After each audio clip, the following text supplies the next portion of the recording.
సెలయేళ్ళు పారుతుంటే ఓ పిల్ల ఎదగులుగుతుండే లోన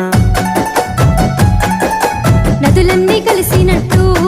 పిల్లగా నవ్వెంత బాగున్నది నీలోన గాజుల సప్పులు గలుగల్లు మోగంగా గజ్జెల పట్టీలు గంటేసి ఆడంగా వరిగడ్డి మోపు ఎత్తి ఓ పిల్ల వయ్యారి నడుము పవే ఈ వేళ సిగ్గు సింగ